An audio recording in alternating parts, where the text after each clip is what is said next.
Surprise gone wrong. I didn't expect this reaction when I introduced him to my new AP. In my next world, I will never trust any man again. Men are so deceptive.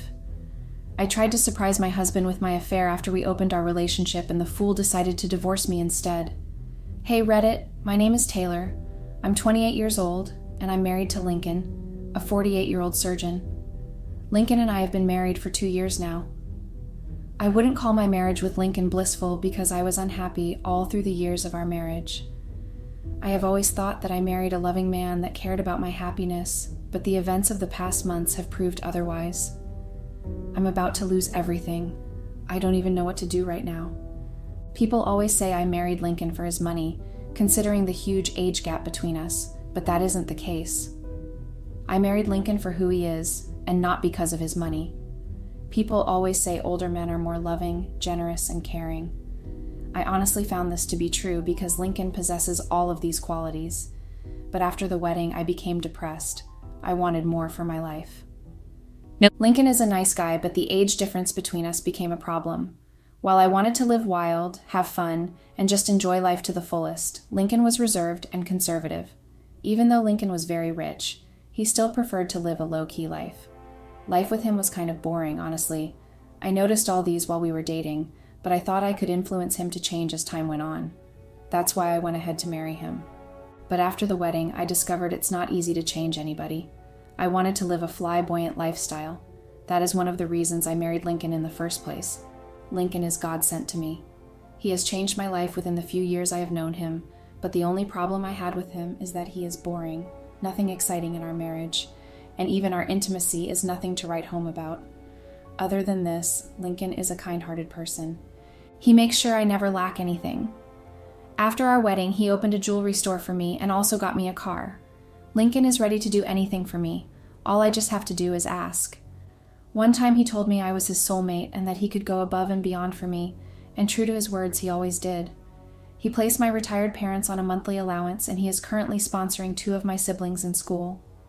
Not just that, Lincoln also gifted my parents a beautiful car for their wedding anniversary. My parents call him the son they never had. Lincoln is so down to earth. Whenever he goes grocery shopping, he also shops for my parents. When I count my blessings, I count him multiple times. But the lack of constant intimacy and fun in our marriage made me depressed. I couldn't afford to lose my husband, so I confided in my best friend Anita, and she made some suggestions, so we came up with a plan. Thinking back now, I regret everything because that was the beginning of my nightmares. On one fateful day after Lincoln had returned from work, freshened up, and had his dinner, I told him we needed to discuss something important. I started by telling him how lonely I was in the marriage, and that I wanted us to spice up our marriage. Lincoln was taken aback, but after some minutes, he told me he had heard and would try and work on himself and make some changes. I told him I had some ideas on how we could spice up our marriage. He told me he was willing to try anything just to make me happy. Then boom, I told him we should try and have an open marriage. The look on Lincoln's face that day was something else. He was flabbergasted. After some time, he asked me to explain in clear terms without mincing any words what I meant. I categorically told him that we should try and see other people. He asked me why, and I just told him I wanted to be happy. He smiled and told me no problem, he is down with as far as that makes me happy. He asked me to carry him along and let him know when I found someone.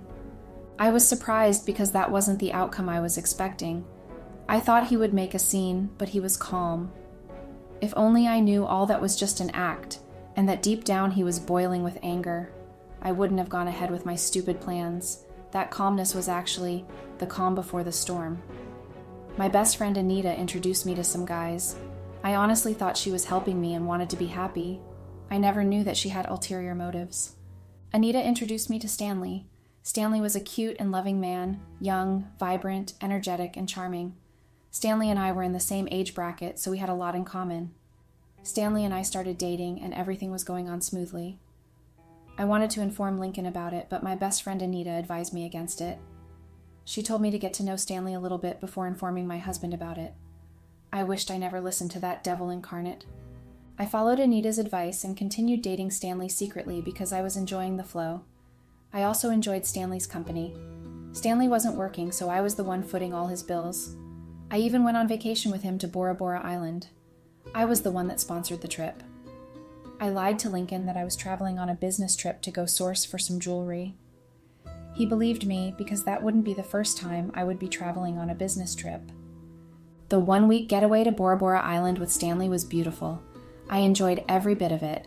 I also had time to unwind and be free with my lover because no one knew me there. It was after I returned from that trip that I decided to surprise Lincoln with my new affair. That day he was all relaxed and in a good mood, so I decided to break the news to him. I told him I had good news for him and asked him to guess. He tried to guess, but he wasn't getting it, so I decided to let the cat out of the bag. First off, I refreshed his memory about how he gave his consent and blessings for me to see other people. Guys, guess what? Lincoln told me he doesn't remember anything like that. I reminded him about how he accepted for us to have an open relationship. I went further to explain to him that I have started seeing someone, and it's been 3 months now that I wanted to be sure of the person before I surprise him with the good news. At this point, Lincoln was already fuming with anger. His face was squeezed. I could see wrinkles all over his face, and hell broke loose when I told him about how I went on vacation with Stanley. Lincoln stood up and started making a scene. He took my phone and slammed it against the wall. Before I could make sense of everything that was happening, Lincoln gave me 3 dirty slaps on my face. My face was hot, like someone had poured boiling water on my face. He told me I must be joking if I thought he would ever consent to such a ridiculous thing. He told me he had been aware of everything but was only waiting for me to open my gutter mouth and spill. I was dumbfounded. He told me how he had been monitoring my movement and knew of my every move. Lincoln looked me in the face and told me the marriage was over and that I should get my belongings and leave his house. While I was still trying to figure out everything, he went upstairs and started throwing out my belongings. I was shocked by how everything turned out. I reminded Lincoln how he had promised to go above and beyond for me. I called him a liar and a pretender, and he called me a gold-digging slut. He told me I couldn't eat my cake and have it, and that if I wanted to have an open relationship, I should do that outside of his house, and that he wouldn't tolerate such nonsense under his roof. He told me I would hear from his lawyers soon, and that he would divorce me so I could be free and have all the fun I wanted to have. At this point, it dawned on me that he was serious, so I started pleading with him to forgive me. He told me it was too late and that I should get lost. He threw everything that belonged to me out. Even little things like my toothbrush and underwear were thrown out. After that, Lincoln dragged me outside and told me to get lost. What should I do, guys? I need advice. I think I've used my hands to ruin my home. Please, I need suggestions on how to pacify Lincoln so he can forgive me. I will be in the comment section, so please be nice. Update. Hey Reddit, I'm back to update my story. So Lincoln threw me out that night. My things were scattered on the floor. Worst of all is that Lincoln didn't allow me to take the car he bought for me. He seized my car keys, and he damaged my phone so I couldn't call anyone. One of our neighbors assisted me with her phone to book a ride. My head was hot, so I just went straight to a hotel. I just wanted to think about what to do next. At the hotel, I soaked the bed with tears. The next day I went back to the house because I thought Lincoln was calm already, but nothing prepared me for the embarrassment I got. I arrived there and met Lincoln's mom and sisters at the house. Hell broke loose when they saw me. They started hauling insults at me. Lincoln's mom called me a shameless slut. She said the reason I married her son was because of money and not because I truly loved him. She told me that I didn't only break Lincoln's heart, but hers as well, because she loved and considered me like her daughter. At that point, I couldn't hold my tears anymore. I started sobbing like a kid. I went on my knees and pleaded with them to forgive me and beg Lincoln on my behalf. Lincoln's sisters lost it and started making a scene. They dragged me out and asked me to get lost in their brother's life forever. While all this was happening, Lincoln wasn't at home, so I went outside and decided to wait for him. After a few hours of waiting under the scorching sun, Lincoln arrived. He came down from his car and asked me why I came back. Immediately after I saw him, I started crying and pleading. He told me his mind was made up and nothing could change his mind. Just as he was still talking, he went into his car and brought out a paper. He threw the paper at me and drove inside. I picked up the papers, and lo and behold, it was divorced papers. At this point, I started wailing. It felt as if my whole life had been destroyed. I left for my parents' place because I had lost all hope at this point. My parents were shocked to see me alone because I have always visited them with Lincoln since we got married. They asked about Lincoln and why I came alone. With tears in my eyes, I narrated everything to them. I told them about how Lincoln and I agreed to have an open relationship only for him to throw me out after I went through with it. My parents told me they wouldn't judge the matter until they hear from Lincoln because it's best to hear from both sides. My parents invited him to come over the next day so they could at least hear his side of the story. Lincoln respects my parents a lot, so I was 50% confident that he would listen to them. He even treats my parents like his. That night, I couldn't sleep. I was just thinking and praying about everything. I don't think I have genuinely prayed for anything the way I prayed that night. I wanted a miracle so bad. I wanted my husband. I wanted my luxurious lifestyle back because I was almost broke from staying in hotels and spending money on transportation. After what seemed like the longest night ever, it was finally morning. A few hours later, Lincoln arrived. He ignored me and proceeded to meet my parents. He didn't even greet them properly like he used to. My parents asked for his side of the story, and he proceeded to explain everything to them in detail. He told my parents how I cheated on him and spent his money on riffraffs. He told them how I went behind his back to Bora Bora Island on a vacation, and that I lied to him that I was going on a business trip. To say my parents were disappointed is an understatement. The disappointment was written on their faces. My parents couldn't even utter a word. I guess they were too ashamed to speak. With their heads bowed down and in a low voice, they asked Lincoln to forgive me and forget about everything. Lincoln got irritated by their statement and flared up. He told my parents there was no chance in hell that he would ever forgive me. He told them the marriage was over. At this point, he stood up, and just as he was about to leave, he requested the keys to the car he bought for my parents for their anniversary. Everyone was shocked. The whole room was quiet. He told my parents that since he was no longer married to me, there was no need for them to keep the car. They gave him the car keys, and he called someone to come and pick it up. At that moment, it dawned on me that I didn't even know that the person I married was a heartless monster. I mean, what kind of man takes back a gift he gave out willingly? Only a shameless guy can stoop that low. I never knew he was this hot-tempered. Honestly, I never saw this side of him. Lincoln's selfish actions made me angry, so I signed the divorce papers. Our first hearing will be coming up soon. I will be back soon to update you guys on how everything went. Update. Hey Reddit, here's an update on my story. So our divorce proceedings started and Lincoln made sure I didn't get a penny. I couldn't afford a good lawyer because I was broke. That's how I lost out on everything. I didn't even get a single penny.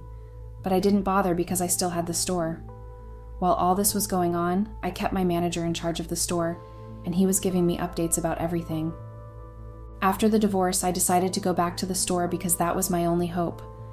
I arrived at the store on one fateful day, and to my greatest surprise, I discovered Lincoln had sold off the store. I was flabbergasted when I met new faces at my store. At that moment, I proceeded to call my store manager. He categorically told me the new owners of the store laid them off after Lincoln sold the store. I asked him why he didn't inform me, and he reminded me how he tried to call me several times, and I asked him to take everything.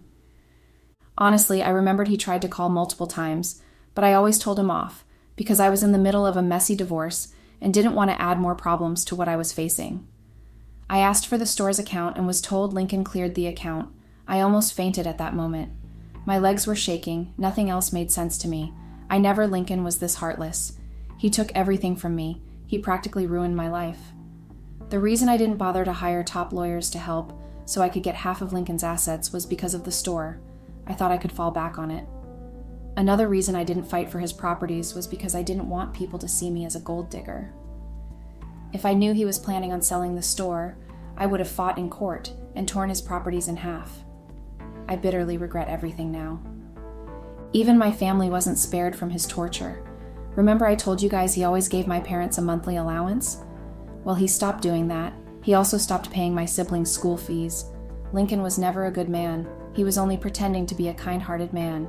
He is so petty and strong-hearted.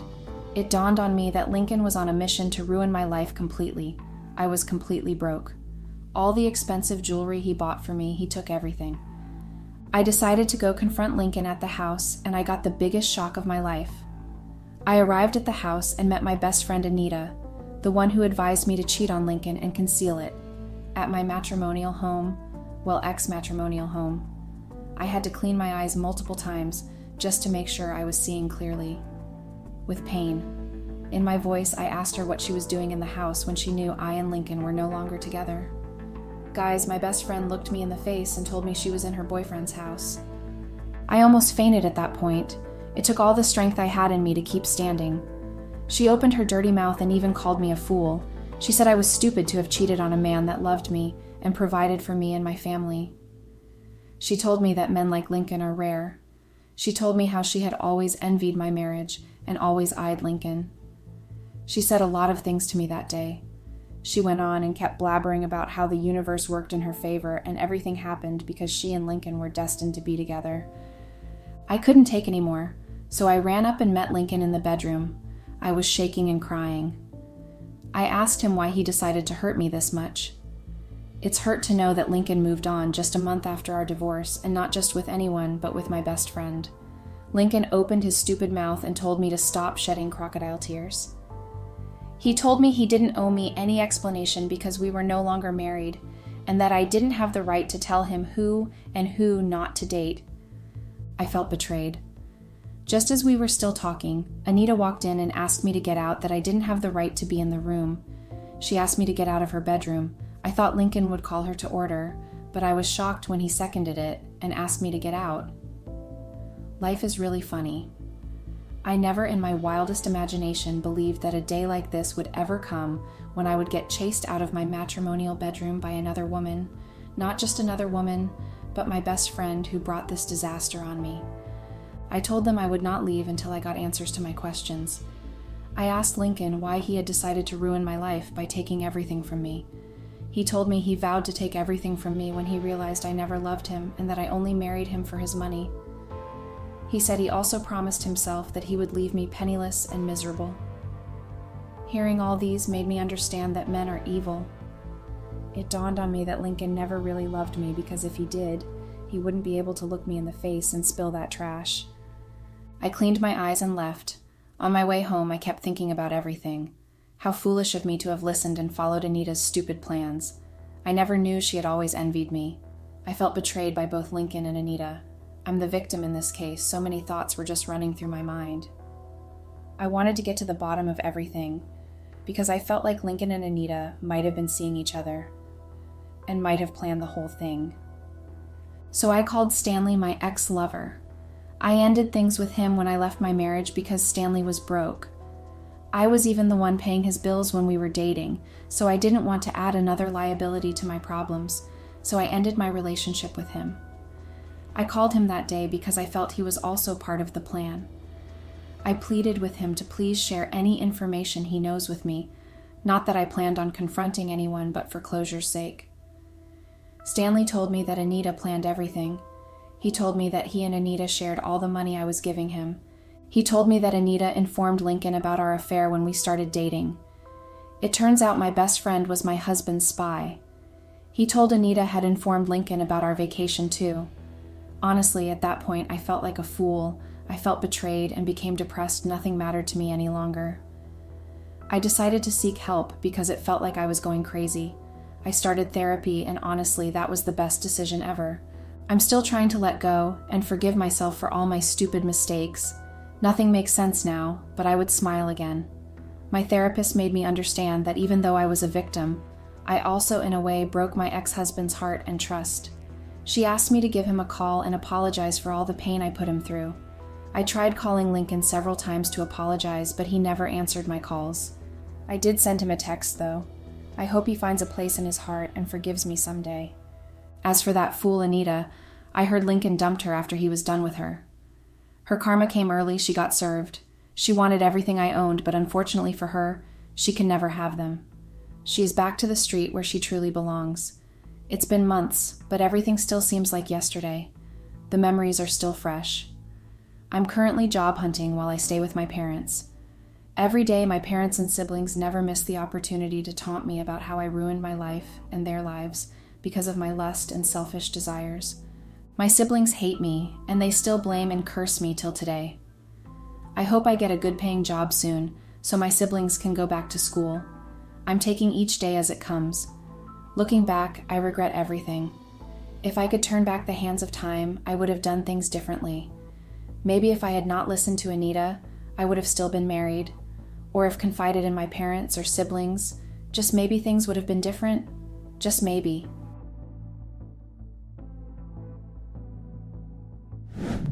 Hey Reddit, longtime user of Reddit, but this is my first time posting on here.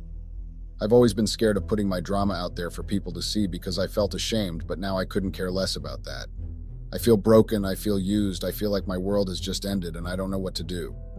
My name is Dawson and I'm a 33-year-old man, so yeah, still pretty young, not like I'm old or anything that my wife has to seek pleasure elsewhere. My wife's name is Veronica and she is 32. Veronica and I have been married for about a year, but we've known each other for practically all our lives. We've been childhood sweethearts and then dated all the way from high school into college. We were the kind of couple you'd expect to spend the rest of their lives together. We have a 2-year-old who is my world. Our relationship has always been something I cherish deeply. From the days of awkward teenage crushes to the time we exchanged vows, I believed Veronica and I were meant to be, and that was why I ignored a lot of the red flags. We had our ups and downs like any other couple, but nothing ever prepared me for what happened recently. I'm sharing this because I need to get it off my chest, and maybe, just maybe, someone out there has some advice or has gone through something similar. Let me just start by saying I grew up in a very harmful and religious environment and I never escaped. My family and the church didn't believe in divorce. They preached that marriage was a sacred bond that should never be broken, no matter the circumstances. This made me feel trapped, especially when things with Veronica started to go downhill. My family thought Veronica was perfect and could do no wrong when in fact she did a lot of wrong. Even when I talked to them about the issues we were having, they would always spin it and put the blame on me. They would say things like, "You need to be more understanding," or "She's just stressed with the baby," completely ignoring the fact that she was treating me poorly. They were also the only ones I could talk to. From a young age, I was taught that therapy was fake, a sin, and a scam. The church instilled in us that seeking help outside of prayer and religious counsel was a sign of weakness and lack of faith. I know now that's not true, but I just cannot get rid of the doctrine that has been drilled into my head for so long. This made it incredibly difficult for me to reach out for professional help or even to friends outside the church. The fear of being judged or shunned was always looming over me. I'm still scared of my parents. Their influence over me is so strong that it's hard to break free from it, even now. I think all these factors made me blind to the red flags Veronica blatantly displayed. Her manipulation, her refusal to contribute financially, her extravagant spending, and her constant belittling of me were things I should have seen coming. But I was so conditioned to believe that my role was to endure and provide, no matter the cost to my own well-being. I paid all the bills because Veronica refused to get a job even before we had our kid. She could never stay at a job for long, and there was always something wrong with either the job or her co-workers. After jumping from job to job, she eventually just stopped searching and refused to even consider it whenever I brought it up. She would turn it on me and even got my parents involved because she knew they would back her up. And they did, every single time. They said it was my duty as a man to work and pay the bills, and that it wasn't Veronica's duty. After that, Veronica completely refused to get a job. Then she started insisting we get married. I refused because my parents didn't have the healthiest marriage. They had stayed together for the kids, and because they didn't believe in divorce, and that had really worsened my view on marriage. But Veronica was persistent. Then she got pregnant. At the time, I thought it was just a birth control accident, but now I realized that she must have trapped me with the pregnancy. After that, she got my parents involved again, and they proceeded to gaslight and pressure me for about a year until I finally gave in and married her. The wedding itself was a nightmare. I could write a whole book about it. Veronica overruled all my decisions, forcing me to pay for the whole thing and still insisting on an expensive ceremony despite the fact that she wasn't contributing a dime. She even forced me to pay for an expensive honeymoon. I had no say in anything. She dictated everything, and I was left footing the bill for it all. After the wedding, Veronica truly showed her true colors.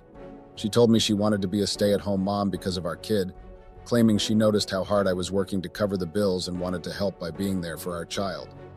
At first, I thought it was a selfless decision on her part, but I soon realized it was all a facade.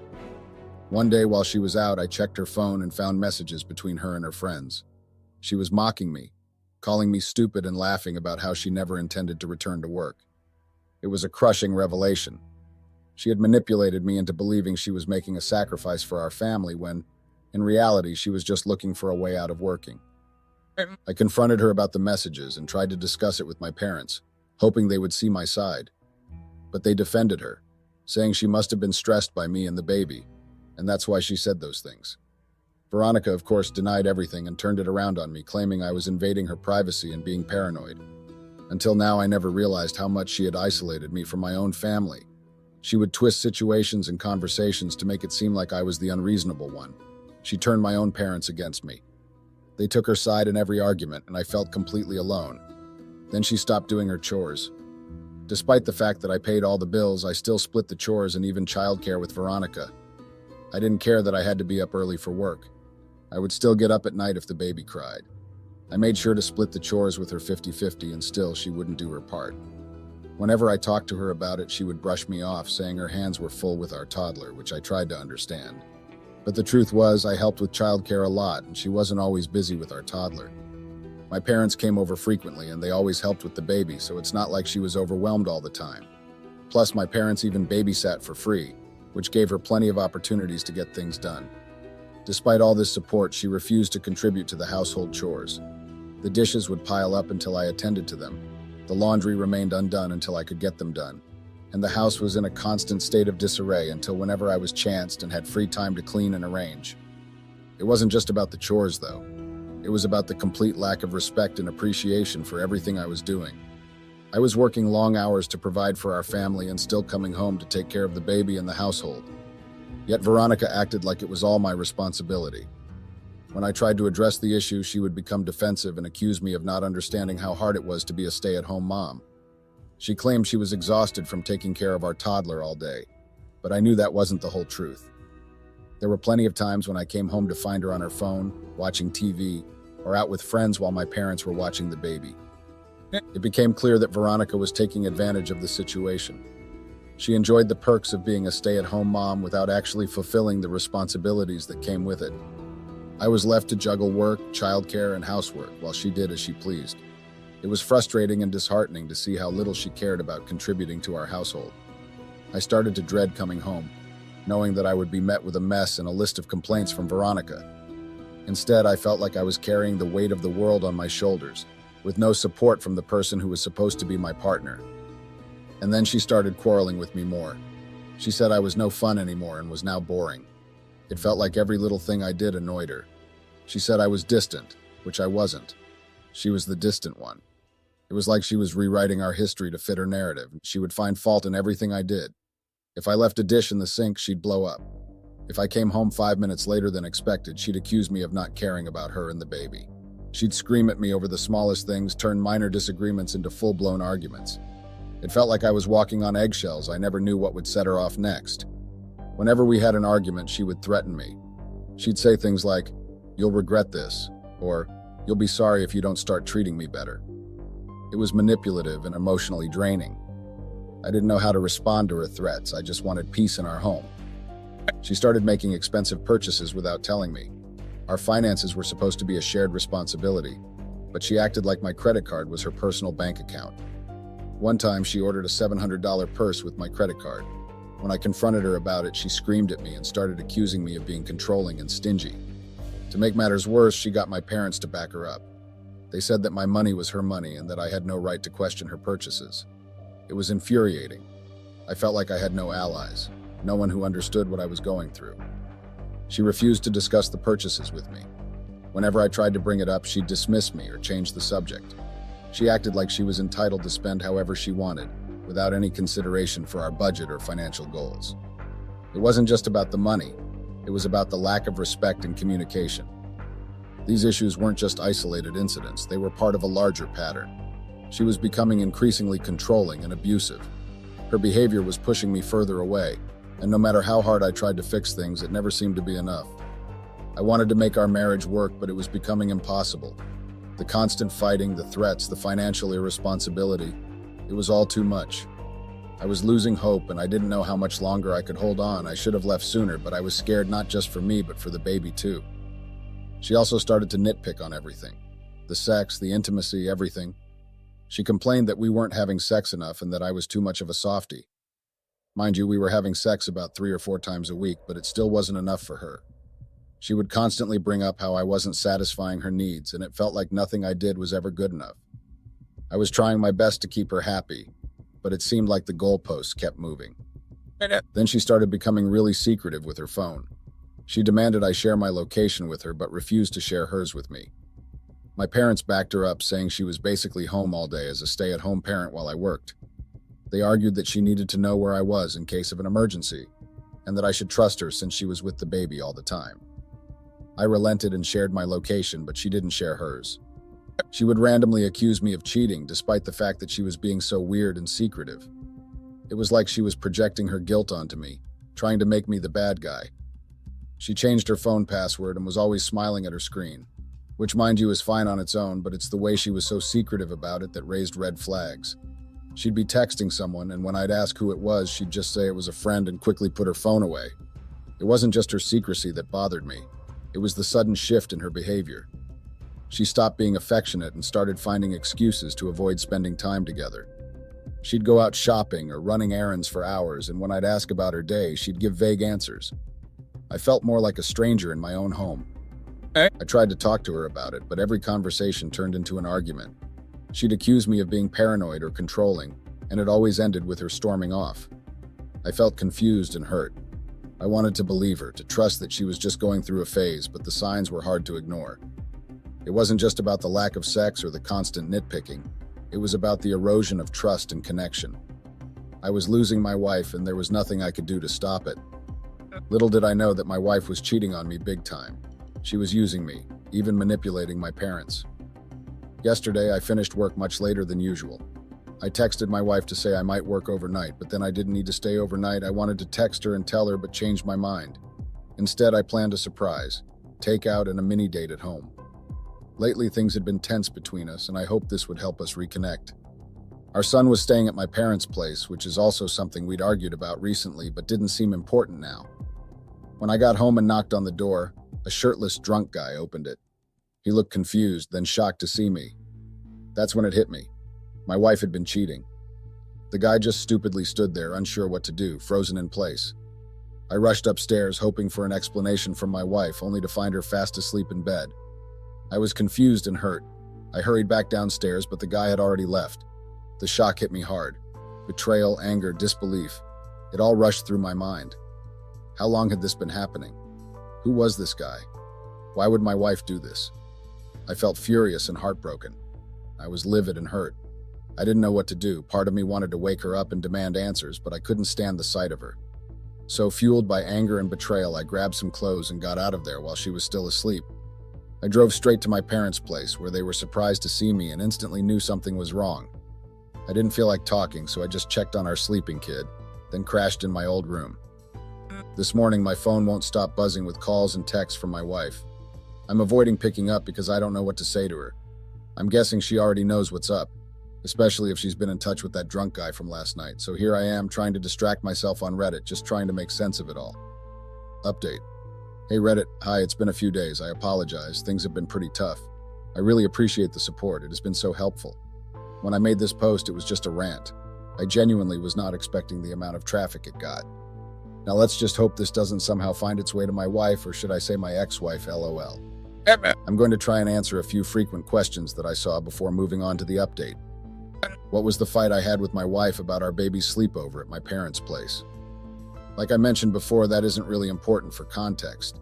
But basically, I thought and still think our baby is too young for sleepovers with my parents. He's just 2, but my wife disagreed and said she needs breaks every now and then. She gets lots of breaks, and I always relieve her of the baby when I come back from work. She also knew how I felt about my parents and that I didn't want my kid growing up very close to them because of their doctrines. But because my parents always picked her side, she disagreed with me on that too.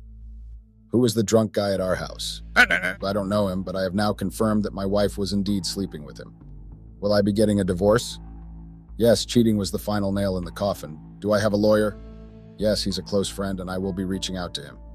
Those are basically the most frequent questions I noticed. I haven't updated sooner because work and coming to terms with things are kind of tough for me. I have talked to my boss and she was very empathetic and said she would give me a break if I wanted. I rejected it though, as I think I would go crazy. The only thing keeping me sane now is the baby and work. As for actual updates, I'm sorry to say not much has happened. Like I said, my wife started bombarding me with calls a lot, and at some point she called my parents. I don't know what she told them, but my parents came into my room and started berating me. I finally had to explain to them what happened, and then they finally relaxed. They said that wasn't what my wife had told them, but they also refused to tell me what she had said. My parents then left to call my wife, and after a while they came back and told me that I would have to try and forgive her, as divorce is not an option and that she was genuinely sorry. I told them to leave my room because I needed time to think. They obeyed and left, and that was when I finally called my wife and told her that I was done and she had to be cheating on me. We had a long conversation, which I'm obviously not going to reiterate word for word, but basically she admitted to cheating on me with that guy. She said they had gotten drunk and she apologized for it. That's when I told her there was no need because I wanted a divorce. She freaked out, hung up on me, and immediately called my parents, who came back to the room to tell me divorce was a sin. I told them to leave me alone, and I've been ignoring them for the past couple of days. I've been ignoring my wife's calls and ignoring my parents too. Thankfully, my wife hasn't tried to come and take the baby. I've been spending every free moment I have with him. Thanks for reading, and thank you to all those who checked up on me and direct messaged me. I really appreciate it. I couldn't reply to all the messages because there are a lot, but rest assured I'll read them all. Update. Hey Reddit, it's me again. Thank you all for the positive comments. They keep on coming, and it really means a lot. I haven't updated in a while, and I apologize for that, but I finally have an update now. You guys have been messaging me requesting an update, and I appreciate the concern. It's been a few weeks, about 2 weeks since my last update, and things have been wild. First of all, when my parents realized I was dead serious about the divorce, they kind of panicked. They kept giving me sermons about how it was a sin and that I would go to hell. Honestly, that made something in me snap. I exploded on my parents. I told them they needed to stop trying to dictate my life and that I was an adult, not some kid. I told them I was not only getting a divorce, but I was also done with the church. I told them I wouldn't be attending anymore because it was a horrible and judgmental place. My parents freaked out, and the next day when I came back from work, I came home to an intervention. My parents had invited the pastor, some church members, and my wife. I didn't want to seem crazy. I knew how they could spin stories, so I sat down with them, talked, and calmly explained my reasons. When I saw they wouldn't see reason, I took the baby and left the house. It was great. I took the baby to get ice cream and we just walked around for a bit. Mainly I carried him, but I didn't mind. I got back home hours later and they had all left except my parents. But I knew I would never be at peace, so I told my parents that I was moving out. They freaked out and tried to convince me not to, but I refused to listen. I'll be moving in with a friend soon and I feel happy about it. I'll also be meeting up with my lawyer friends soon, as they were out of town and have only just returned. That's it for now. I'll update when I have more to share. Thanks again for all the support. Update. Hey Reddit, it's me again. I promised to update once I had more to share, so here we go. It's only been a week since my last update, but a lot has happened. First of all, I've moved out like I said I would. My parents at some point thought I was joking since I didn't move out instantly. They were shocked when I finally did. They called me a lot of things and tried to gaslight and manipulate me. But this time I didn't listen. They even tried to refuse to let me leave with the baby, but I just told them I would call the police. Now I'm at my friend's place and I feel better and at peace. I also met up with my lawyer friend and it went great. Let me fill you guys in. I own the house where my wife is currently staying.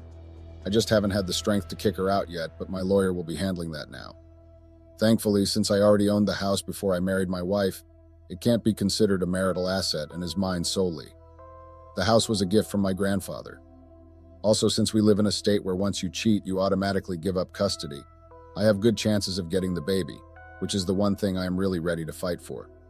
This legal edge has been a huge relief, and it gives me hope that I can secure a stable environment for my child. In terms of my relationship with my parents, it's been a roller coaster. They were devastated and angry when I moved out. They bombarded me with calls and messages, trying to guilt trip me into returning and patching things up with my wife. But I stood my ground. I made it clear that their manipulation tactics wouldn't work on me anymore. They even attempted to involve other family members and friends to pressure me. But I explained my side to everyone, and most of them understood and supported my decision. I told the ones that didn't to go kick rocks. Living with my friend has been a breath of fresh air. I'm finally away from the toxic environment and constant scrutiny. My friend has been incredibly supportive, offering a listening ear and helping out with the baby. We've been settling into a new routine, and for the first time in a long while, I feel very hopeful about the future. I've also started seeking professional help to deal with everything. Despite my upbringing, I decided to see a therapist. I'm still on the wait list, so I can't say much on this yet. As for my wife, she's still trying to reach out, sending messages and calling nonstop. She's apologized profusely, claiming she made a mistake and wants to work things out. But I've made it clear that there's no going back. The trust is broken, and I can't subject myself or our child to that kind of instability. I'm taking things one step at a time, focusing on creating a better life for me and my child. There's still a long road ahead, but I'm ready to face whatever comes next. Thank you all for your continued support and kind words. They've meant the world to me during this tough time. I'll keep you posted with any new updates. Update. Hey Reddit, it's been a while, months to be precise. I apologize for not updating in such a long time. Life got busy and I kind of forgot about Reddit. I owe you guys an update and I apologize for not giving it sooner. First of all, the divorce has been finalized and I am now low contact with my parents and my ex. There isn't really much to talk about the court proceedings. It was a quick battle, thankfully. She had cheated and the laws are the laws. She lost custody. She actually caused a ruckus in court because of that. She didn't get anything, not alimony, not even anything from the house. We had only been married for a year, so we didn't have any debts to split. Everyone just kind of separated our finances and went our own ways. I got custody and she got visitation rights, which was the best thing. She still tried to approach me and fix things outside the courthouse, but I just ignored her and told her never to contact me unless it was about the baby. And that's it. I also got a raise at work, which means more money for me, but also longer hours. I do juggle everything well, though. I still spend a lot of time with the baby and sometimes even take him with me to work. He only has a little while until he starts preschool. Remember in my last post I mentioned that my lawyer would be helping me kick out Veronica. At first she refused to leave as she had nowhere to go, but eventually she got evicted. I moved back into the house because even though it had bad memories, it was the closest to work and had a shorter commute than my friend's house. And that's my life now. I don't talk to my ex much unless it's about the kid, and I also rarely talk to my parents. I no longer go to church, and I am in such a happy place. I'm also in therapy, which has been so helpful. Thank you guys so much. Your comments meant so much to me and helped me when I was in such a dark place. I will forever appreciate it, and I hope no one else goes through such a situation. Life is a lot better now. I found peace and happiness, and I'm focusing on creating a positive environment for my child. The support from this community has been invaluable, and I'm grateful for every piece of advice and encouragement I received. Thank you all again. Take care, everyone.